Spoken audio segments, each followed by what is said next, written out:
मराठा आरक्षणावरून आक्रमक भूमिका घेणाऱ्या मनोज जरांगे यांच्यावर अजय महाराज बारसकर यांनी नुकतेच गंभीर आरोप केले। मनोज जरांगे पाटील रोज पलटी मारतात। मराठा आंदोलन सुरू असताना जरांगे आणि राज्य सरकारमध्ये गुप्त बैठकी झाल्या असा आरोपही बारसकरांनी केला। हा मनुष्य मराठा समाजाचं नुकसान करणारा आहे, मराठा समाजाचं वाटोळ करणारा हा मनुष्य। मला हा अनुभव आला।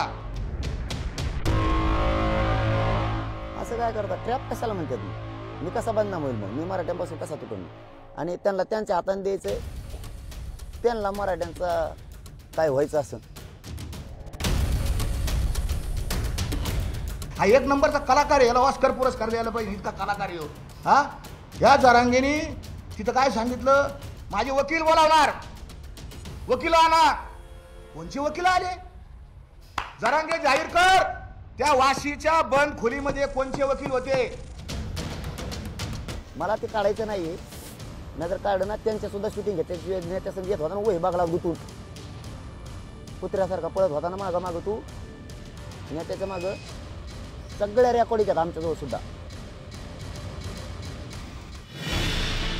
मनोज जरांगे पाटलांचा एकेकाळचा सहकारी असलेल्या अजय महाराज बारसकर आणि जरांगेंमध्ये सुरू झालेलं हे वाकयुद्ध। बारसकरांनी बुधवारी पत्रकार परिषद घेत मनोज जरांगेंवर जोरदार हल्ला चढवला आणि आरोपांच्या फैल झाल्या। त्यानंतर आता जरांगेंनीही बारसकर यांच्यावर पलटवार केलाय। यांनी इतके लफडे केलेत आणि यांनी इतके कुटाने केलेले जणू की यांनी कोणत्या तरी संस्थाने त्याच्या नावाखाली 300 करोड रुपये जमा केले आहेत लोकांकडून। त्योचं पहिलं गाव वेगळं आहे, तिथून भिशी घेऊन पळून गेलेला आहे तो दुसऱ्या गावात जाऊन त्याने अनेक काही धंदे केलेले आहेत नंबर 2चे।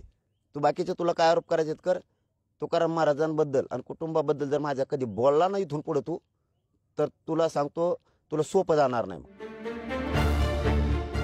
जरांगे एवढ्यावरच थांबले नाही, त्यांनी बारसकरांच्या चारित्र्यावर देखील गंभीर आरोप केलाय। नाही म्हणायला पाहिजे की मी मायबाप नाही म्हणायला पाहिजे की यांना, आई बहीण नाही म्हणायला पाहिजे का? तुझ्या म्हणण्याप्रमाणे वागायला पाहिजे का? तू बलात्कार करतो दोन महिलांवरती असे तुझ्या गावचे लोक सांगायला लागले। मी आई नाही म्हणायला पाहिजे का? बहीण नाही म्हणायला पाहिजे का? असं म्हणणं आहे का तू? जरांगेंनी बारसकरांवर टीका करताना सरकारवरही निशाणा साधला। आपल्या विरोधात हा ट्रॅप रचण्यात आल्याचा आरोप जरांगे पाटलांनी केलाय। जरांगेंच्या या टीकेला भुजबळांनी जोरदार प्रत्युत्तर दिलंय। जरांगेंना प्रसिद्धीची नशा चढल्याचा घाणाघात भुजबळांनी केलाय।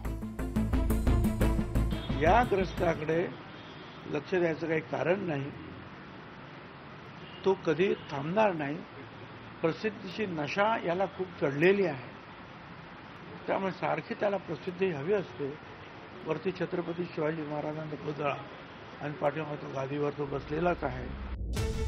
बारसकर आणि त्यानंतर संगीता वानखेडे अशा एकामागून एक समर्थकांनी जरांगेंवर आरोप केले।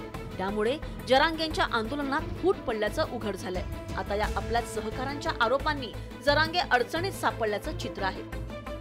त्यामुळे ते आता प्रत्येकाला इशारे देऊ लागले। आता या प्रकरणात पुढे काय घडतं? जरांगेंच्या आंदोलन पुन्हा पेटतं की आंदोलनाची धार कमी होते हे पाहणं महत्त्वाचं ठरणार आहे। Bureau report, news 18 Lokmat.